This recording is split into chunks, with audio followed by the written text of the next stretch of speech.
First of all, I want to say thank you, everybody, for joining us this morning.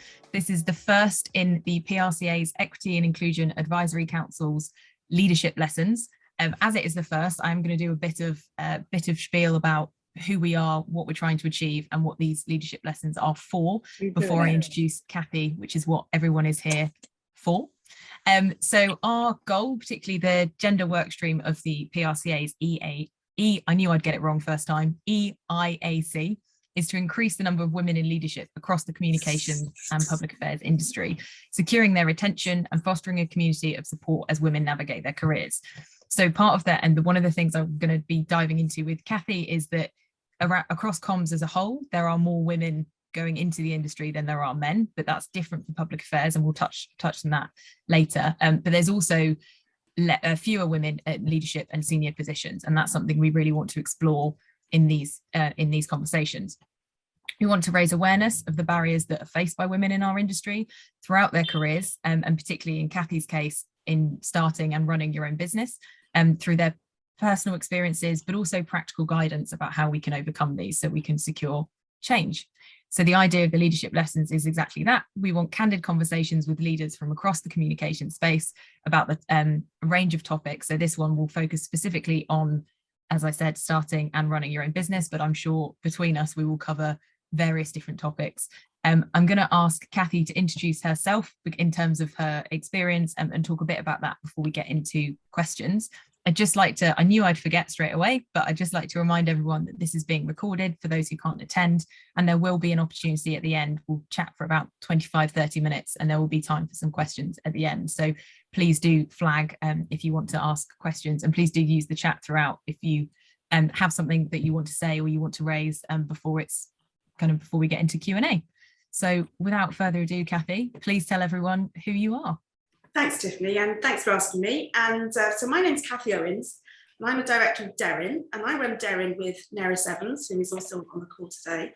And we set up the company very nearly 10 years ago now, and we're one of the leading, well, let's face it, we are the leading agency in Wales. So we've got a team of about 9 or 10, not all full-time, but we full service public affairs agency, monitoring, Senate activity, lots of government relations work. And I have a history going back right to the start of devolution.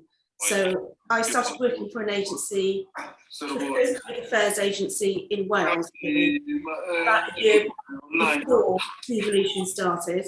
Not sure if we're going to have to mute everybody else, I'm afraid. So a year before devolution started, I started working for a small public affairs agency. And it went through a couple of different mergers and it became part of a larger one. I worked for another public affairs agency as well after that. And then I went into government for a few years as a special advisor. So I did a few years working for the last but two now First Ministers here in Wales. And then I went in-house and I did some work for Amnesty International.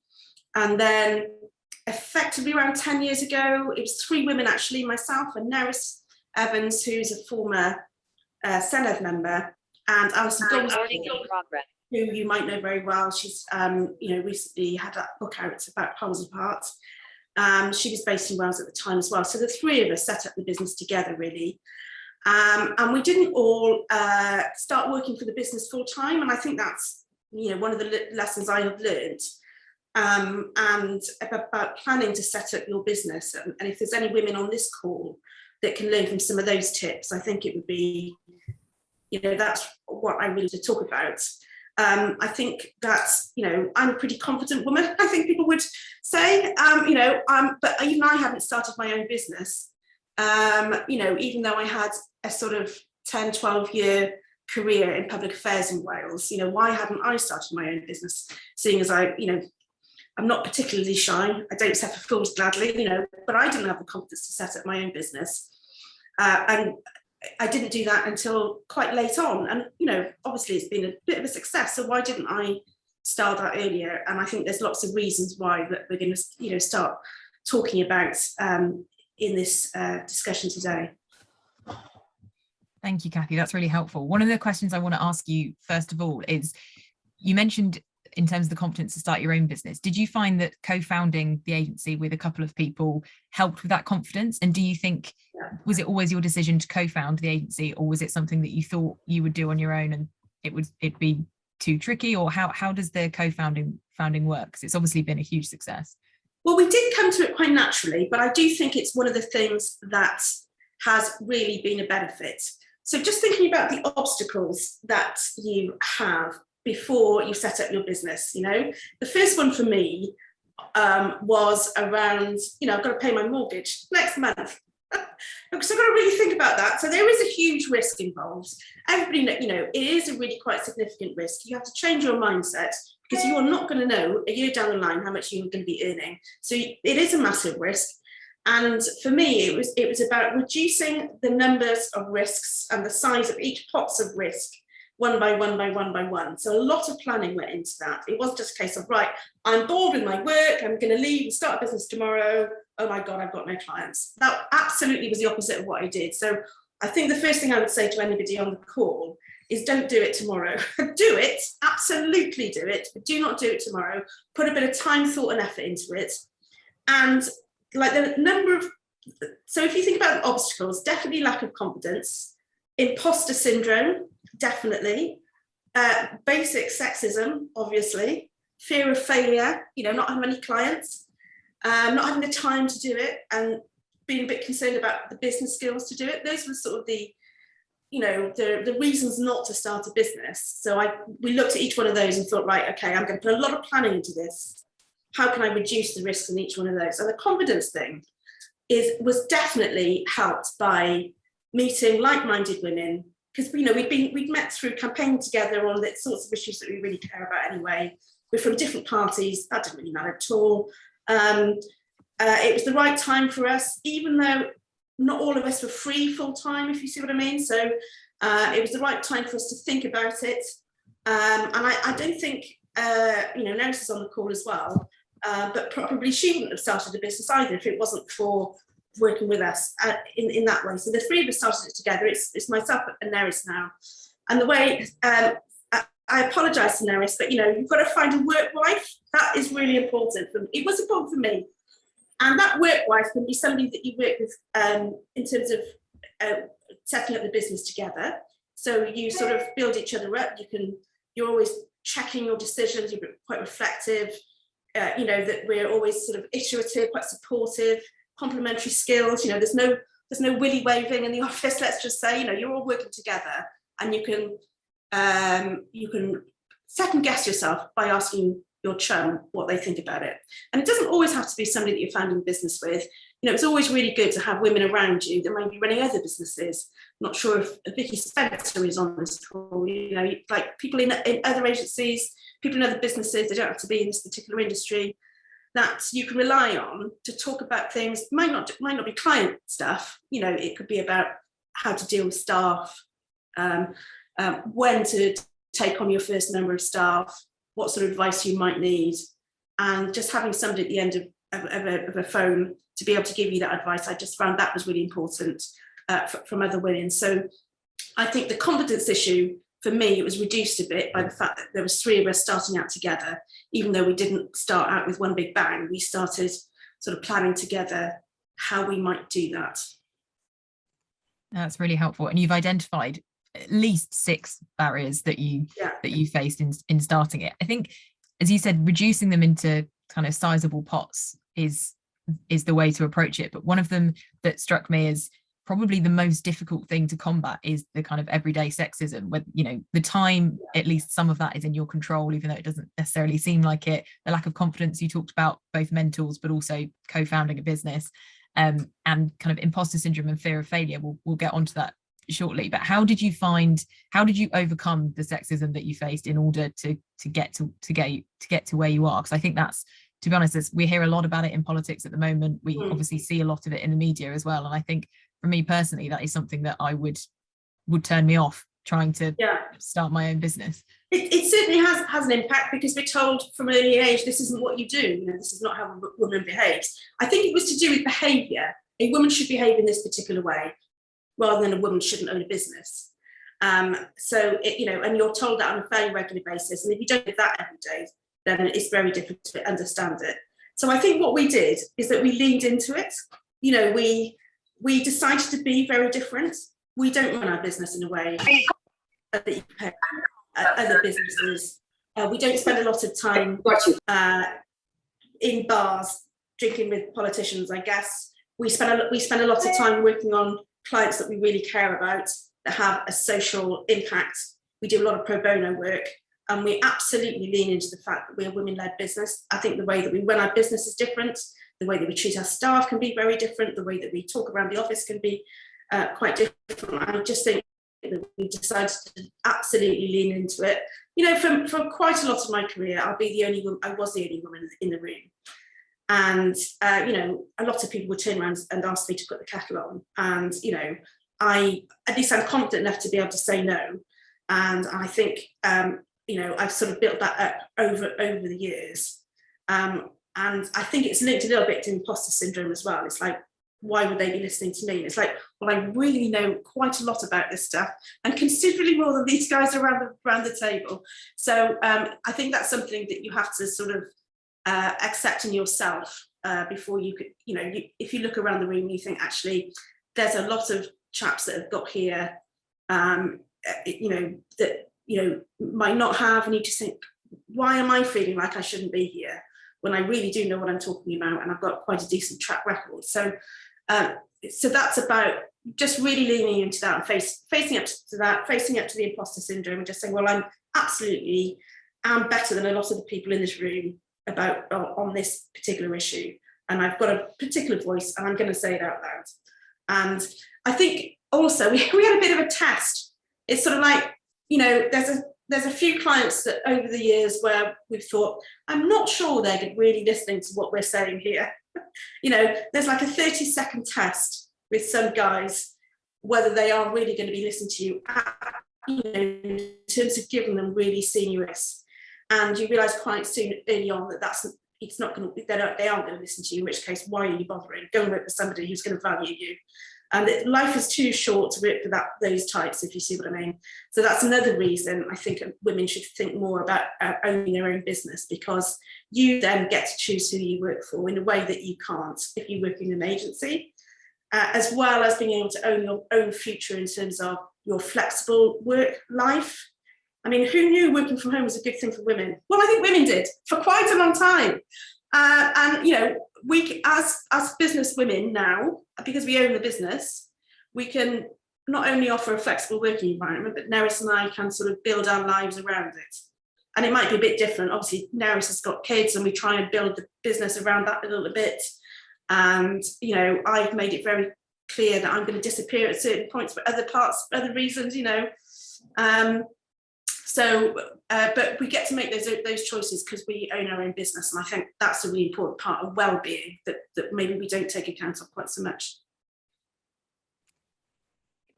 Oh.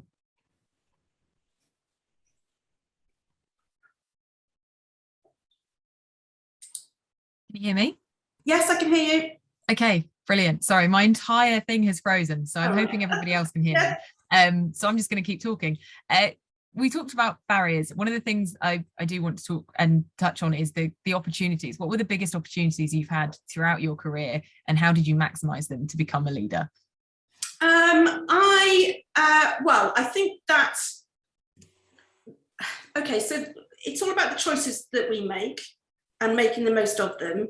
If I come back to one of the key obstacles here, which is around, not having the time to do it. You've got to work 5 days a week. You haven't got time to do anything else. I think that you look at that as an investment of time and money. And when you start thinking about planning your business, which I think many women around this Zoom should do today, as I said, don't hand your papers in tomorrow. What I'm saying is really plan it. And one of the things that I did was to do voluntary work in the right places at the right time. So I was relatively good at a job I was doing in terms of in-house. I could do it in sort of less hours than it needed. I had time to do voluntary activity, and I know not everybody does. But I leaned in, made some choices about where I was going to do that voluntary activity. And that led to some opportunities leading some campaigns. So a lot of women will arrive at us through political activity. It doesn't have to be with one particular party, but it can be on campaigns, national campaigns as well. So, my voluntary work, well, a lot of voluntary work from a long time ago, but when I came back to it, it was all around. I helped run one of the First Minister's leadership campaigns. I helped run one of the referendums here in Wales on further powers, and that wasn't about money. That was about taking opportunities to work on something really exciting, and then expanding your track record and your experience and your network as well. And that's how I did it. I really knew I wanted to start my own business. I was working in-house at the time. I was thinking, right, if I spent time doing this, you sort of get your name out there, and then you start telling people that this is something you'd like to do more of. I think that's part of the fear of failure. You don't want to tell people, actually tell them, absolutely tell as many people as you like, because as soon as you start doing that and you tell people about it, then people will ring you and say, actually, I've got this project that needs a bit of work on it. Do you think you might be able to help with that? And for me, my employer at the time recognised that this was something that was really important to me. So I could do this. I could take. I could invest in this voluntary time. And in the end, I asked. I think it was either 4 days a week or for compressed hours, so that I could spend the 5th day working on a couple of campaigns that were really important. And that's how eventually I did it. I started doing that, and then the work that I did in the voluntary field, both in politics and around violence against women, led to maybe the first project that I did that I was actually paid for. And having spoken to my employer and saying to my employer, this particular project would like me to do a bit of work on it. Can I take 1 day off a week to do it? That de-risked for me than not being able to pay my mortgage in a year's time. So it's like making decisions in small pots about how can I reduce this particular risk and that particular risk. And that's how I did it. I took a bit of time off, and then Nerys and Alison and I were talking at the time, and then we started telling people that we were going to be working together. And your office of freelance work, we sort of brought it all into a pot. So we all had different offers of freelance, and we realised we couldn't all leave all our jobs the next day and all start 5 days a week. So we didn't. We set up a business where it worked out quite nicely and fair. We worked it out fairly how this would work. And by the way, we also worked out fairly how we would all finish it, which is really quite important, because I'm 10 years older than 2 of my partners, and our lives are going to go off in different directions. You've got to find a way of thinking about that as well. So we set up a way of being fair and flexible in how we dealt with that. And then between us, let's just say, we got some freelance clients into a pot. And that was when I could say to my employer, I'm going to finish now. And I think Alison came on part-time. Nerys was doing a maternity cover project for somebody, if I remember rightly, and then came on like only a small amount of time. And then as we grew it, we could come together in more full-time. So that's how we started the business, turning your interesting freelance side projects into a business slowly. So this is what I'm saying about planning. Do start planning now, but don't hand your papers in for 6 months. No, that's really useful advice. And so we talk about leadership as both a thing to be, but also a thing to have. And I was wondering if you could expand a bit more about how did you learn to lead? Was it something you were already doing in your existing agencies? Was it something that you took advice and mentored off other people, or was it something that you felt, again, with the things you talked about, imposter syndrome and fear of failure, actually that track record and this is how to lead, and potentially from bad leaders? And do you think the pandemic changed anything about how you thought about this? Well, a couple of things. I'm quite lucky in that I in some way or other, I've always done this in one way or another. Just a bit of colour on that. I took over the running of the Welsh Women's Rugby Union about in the 90s, entirely voluntarily. And so, you suddenly realise that you've got more experience of leadership than a lot of other people around you, if you see what I mean. And then having worked in the agency field, I suddenly realised no, I'm not sure this is how I would do it. Actually, I think there's a better way of doing it. I think we should do it like this. And then everyone going, oh, right, look, listen to it. It's like, well, no, but it is though, right? Just like, so suddenly realizing actually you've got the better ideas in the room, but also you're going to work harder to get it anyway. It was a wonderful learning experience that I did. I can't remember, was it 4 or 5 years in agency, obviously, because I was relatively new. Well, I was very new to the business, so a very junior role in that, but worked my way by being more effective and hardworking than a lot of the people around me, let's just say. So I sort of came to it that way by realizing, oh, actually, I think I am quite good at this, looking around the room, not being told you're brilliant at it, but actually realizing, actually, I can do this. And then I think, I was lucky, I was offered a role in government. So suddenly, after a few years there, I literally knew more about it than a lot of other people anyway. So it's like, how do I monetize that in a sense? I know that sounds a bit venal, but I monetized it by doing something lovely for 5 years, by going to work for a charity. So I could sort of use what I'd learned there and then start working for other campaigns as well. So I did go in-house at Amnesty International, actually. It's quite interesting. Anyway, so I think it's about recognizing it in yourself. I don't think it's something you can learn from other people. You are already doing it, and you've just got to make it work. You've just got to say it out loud a few times, I think. No, that's very, very true. Speaking of saying it out loud, what advice would you give yourself at the start of your career? So going into politics, public affairs, something you might not have considered before, knowing everything you do now, both about starting your own business, how women are perceived and how they're perceived as they climb the career ladder. What would you tell young Cathy? I don't know, really. I don't think there's a lot that I would have done spectacularly different, if you see what I mean. I don't think I would have had the balls to start my own business at the age of 23.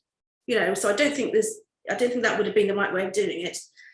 I did a lot of learning, but in that learning, working for other people, I took on the best of that, but then realized, actually, I can do this really well. I am going to make a success of this.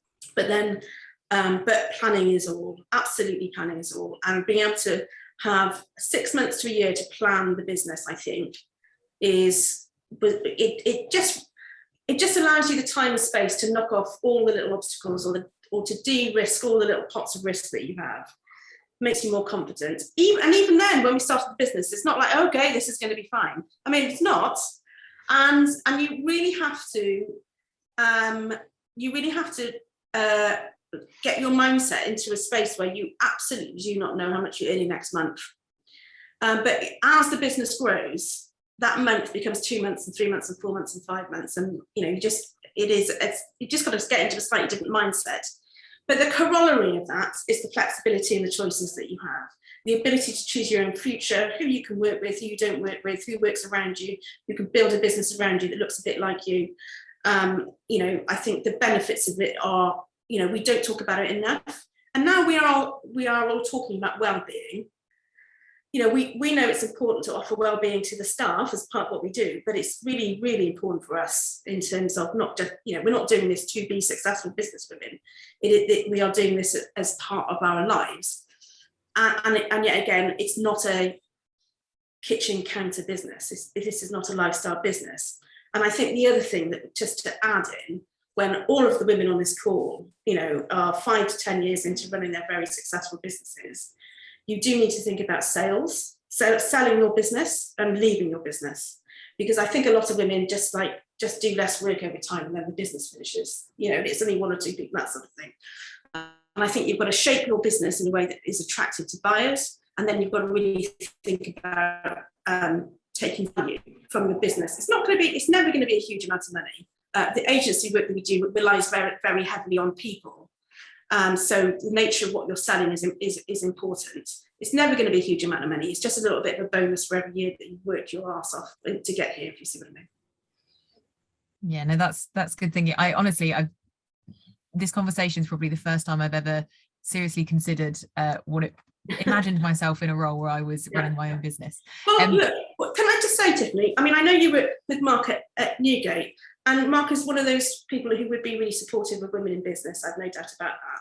But I think having the conversation is really important, because,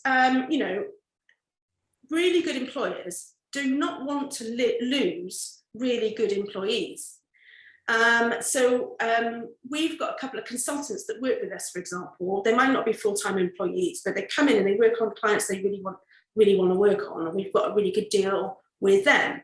And I just think it's worth having the conversation where you can say to your employer, even if you're doing a really good job with them and you really enjoy working there, look, I would like to go freelance because there's this one other project that I'd like to do, that I'd like it to be my project. And then I can work for you for 3 days a week, and I can do my own thing for 2 days a week. And I think a good employer would think about that. I think mine did once when I was in-house. That's how I did it. I went to 4 days.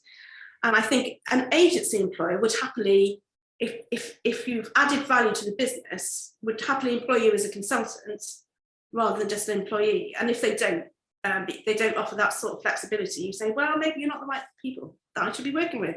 Another reason to run up my own business. It's true though. I mean, there's not enough women. Right. There's not enough women owning public affairs agencies in the UK. And when I sit around the table with my colleagues at the PRCA, as was in terms of the public affairs board, there's some fabulous women on that committee. Not a lot of them own their own businesses.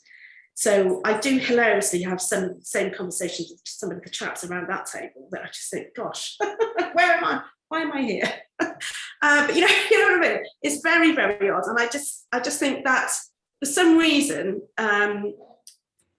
women there's a lot better expectations of women in ownership in other areas of communication and PR and other elements, whereas weirdly in the public affairs bit, there's a lot fewer women owning their own part of the world. That's exactly what I wanted to ask you about next, about the fact that we talk about comms in the broad sense, about how more women go into comms than men do, but fewer end up in senior leadership. And that's not the case, at least from the stats I've seen in public affairs, is that's not the case in public affairs. There tends to be fewer women going in the first place, and then by definition that means fewer women progress to leadership positions. And I was saying at the beginning of this call, so I work for Sec Newgate now, which was merged between Newington Communications and Newgate Communications, and our CEO now is Emma Kane, who is a brilliant leader, and our COO is Nina Down. And it's interesting seeing, again, they're from a PR background, but it is really helpful for me, I think, going up in my career, to see those women in leadership positions. But you still don't get as many in public affairs. Why do you think that is? And is it a recruitment issue? Is it a retention issue? Well, Willie Wade had a significant role in it, I would argue. There is, let's face it, politics itself can be an incredibly sexist environment within which to work. There can be, if you think about what we see as the normal recruitment processes, a lot of people start working in Parliament before going to work as a researcher somewhere else. Some of that can, has a particular type of nature to that work in terms of sexism in those institutions and those sorts of things.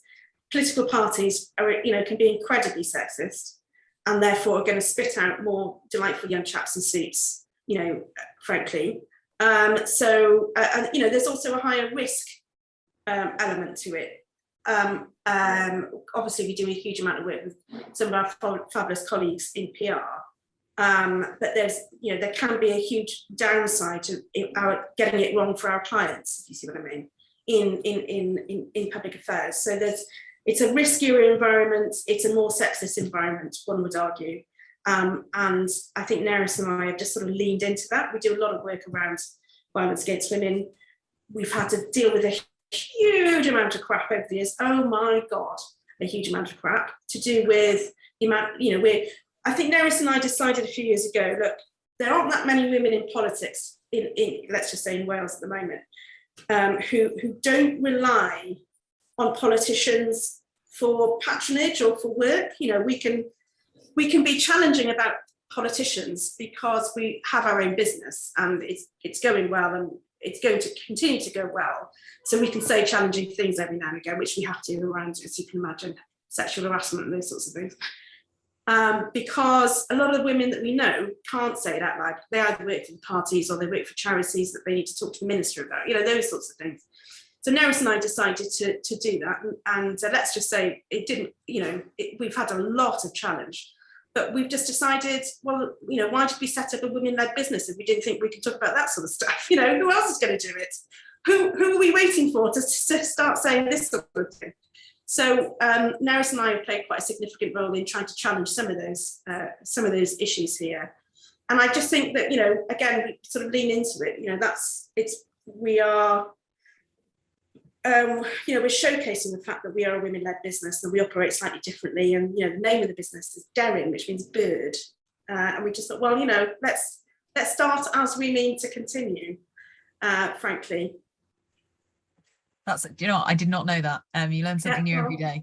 There's so many questions I could ask you, but I'm conscious I've already run over. Before asking questions, I do want to ask one more question, is what practical things can we as an industry, PA in particular, but also the broader comms, do to support women, both by starting and running their own businesses, but also just getting to those leadership positions? I think that we should say yes.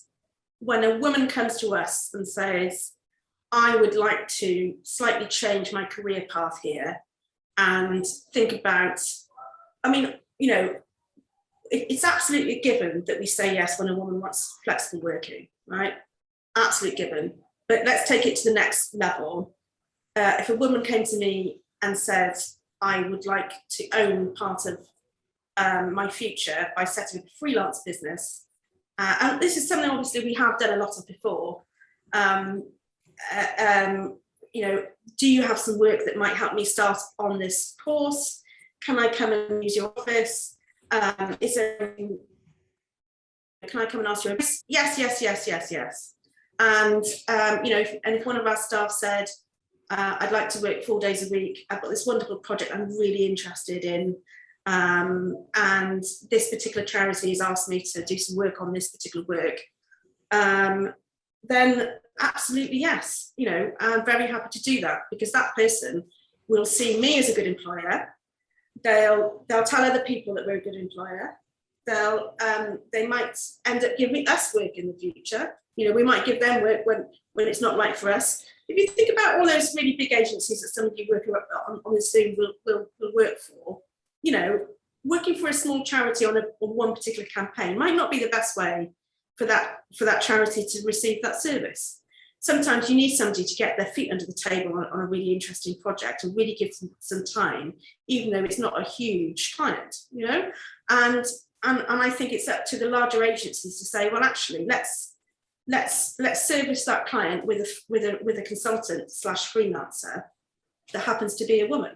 And if that's one of our staff, well, then absolutely yes. There's enough work for everyone. So I think that giving as much advice and help to other women to start their businesses, and that's something that Nerys and I, we have done for a long time and will continue to do. No, that's really helpful. Thank you. I have asked enough questions, and I know, Cathy, you are extremely generous with your time. And if I have any more, I will definitely be sending them to you, because I still have, the only thing I can see on my screen right now is the closed captions, which is helpful to know what I'm saying. But apart from that, I've got a complete blank screen. However, my colleagues have been sending me WhatsApps about questions that are appearing in the chat, so I'm hoping that I don't ignore anyone, but I'm going to invite people to ask the questions directly if they want to come off mute. So the first one is from Emily Chen. So Emily, do you want to ask Cathy your question? Hi Cathy, thank you so much for taking the time. My question was basically looking at whether you think there are too few male feminist allies to encourage female leadership, and how can we encourage action from male leaders? That's a really good one. To be honest, they either get it or they don't, Emily. You know what I mean? You know exactly what I'm talking about.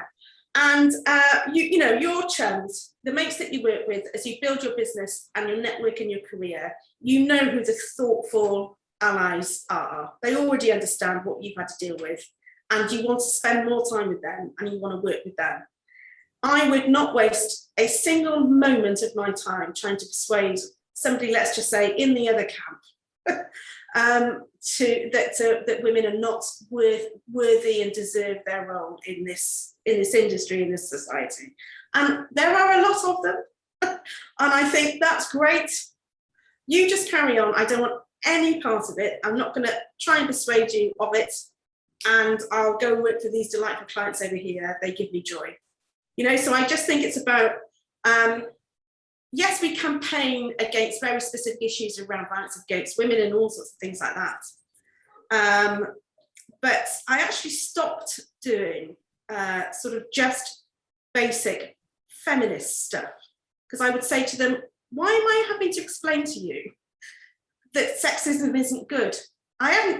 It's a waste of my time. It's a total waste of my time. And there was this dreadful, there's phone-in shows on the radio at 9 o'clock in the morning where Dave, the taxi driver, calls in and says, of course we should be shouting at women in the street, that sort of thing.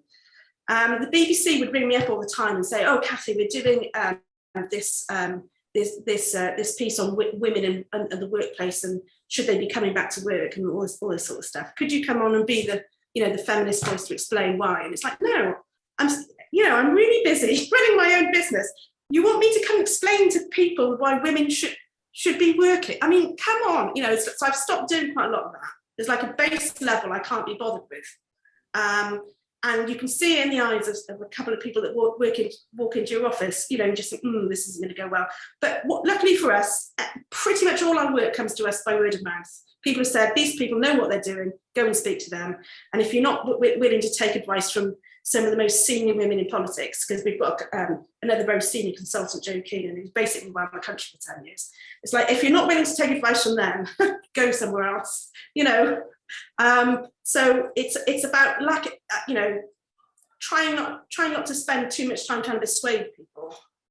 And I just think that's something that our colleagues, a lot of Black and ethnic minority women, it's like, oh my God, do I have to explain this all the time to you? You know what I mean? It's just like, why do I have to,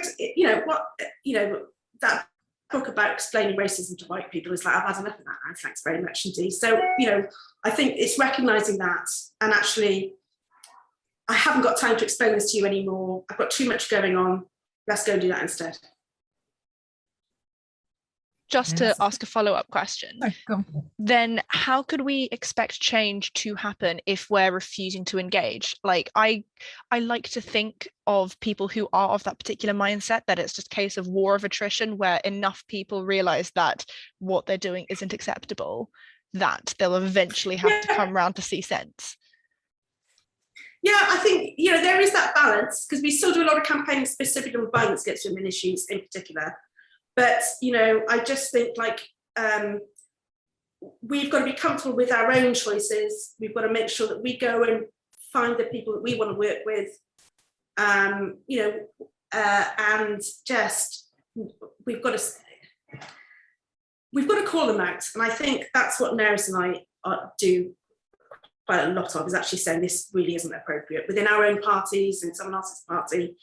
And just constantly call them out, but just limiting the amount of time that we do with that, because we've got so much more time then to focus on the positives. I'm just going to say something about also not just recruiting in your own image as well, and going outside your own comfort zone, because otherwise, the business would just be full of white middle class women, frankly, with Welsh names that speak Welsh. So we've got our own issues as well. So we've got to work hard to make sure that just because we're a women-led business, that our business is both diverse and understands the world in which we work. So we have to constantly recognise that we have to work harder to make sure we've got a more diverse workplace.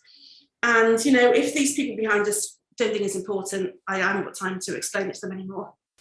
I'm far too busy. Got the ironing to do, as well as running the business and that sort of thing. I'm hoping that nobody's noticed that I haven't actually ironed my shirt this morning.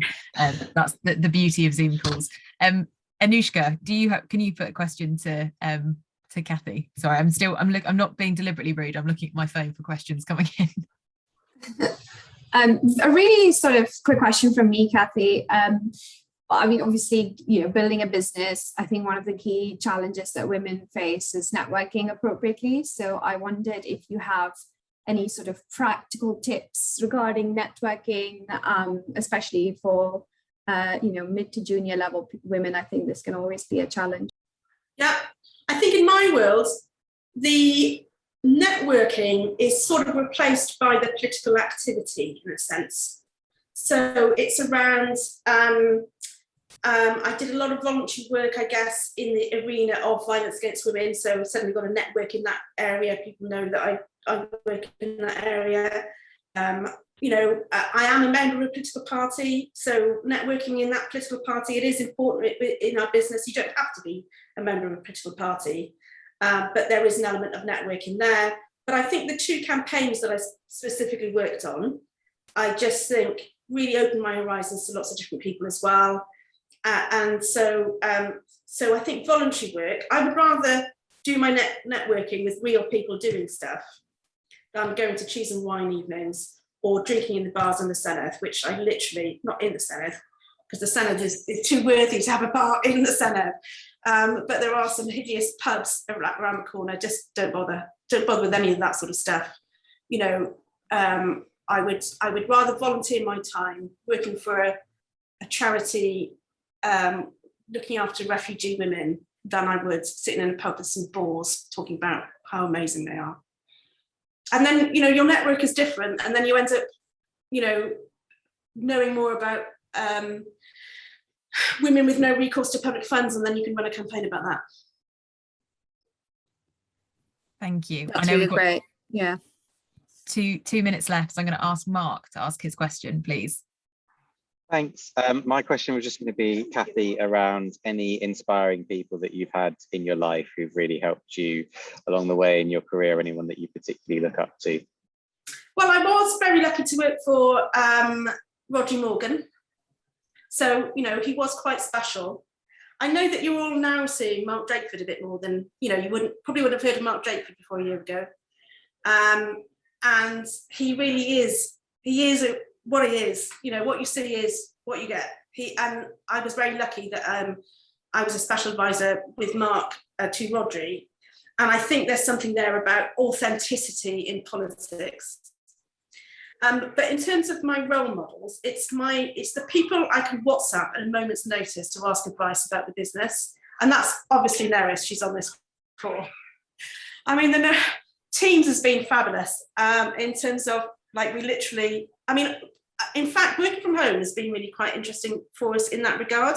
We've probably spoken to each other more often whilst working from home. Neris has actually used the opportunity of COVID to move back west with the kids. And we're actually, speaking to each other on a video call pretty much every day. We know exactly what's going on. Our colleague Joe is probably involved in half of those as well. And, I just think we are, there's some other women in our, across our business as well that, that we take advice from and speak to all the time. But I think being able to have that support so that you can ask that questions, am I doing this? Have I made the right choice here? And then that reduces the risk and it makes you a bit braver as well because you've got other people around you. I think bravery is something somewhat underrated. We've got to actually say it out loud. Women have to be brave to do certain things. And women are not expected to be, in the same way we're not expected to be assertive or challenging, and I think sod that, I haven't got time for that. That is a perfect note to end on. And I think I might just write that down in my notebook, just sod that, I don't have time for that being my kind of mantra going forward. And no, I couldn't agree with the majority of what you said more. And it's a nice start to a day having this conversation. So thank you very, very much, Cathy. And thank you to everyone who has tuned in. As I said, this is the first leadership lesson that the EIAC is hosting, focused specifically on women in leadership. So do keep your eyes peeled for the others coming up. And I'm sure if anyone has any other questions that they want to ask Cathy, then she would be happy to answer them, particularly around starting your own business. So thank you very much, everyone. I've really enjoyed this conversation. I can't see everyone to say thank you, but have a lovely day and I hope to see you all soon. Thanks, Tiffany. Thanks.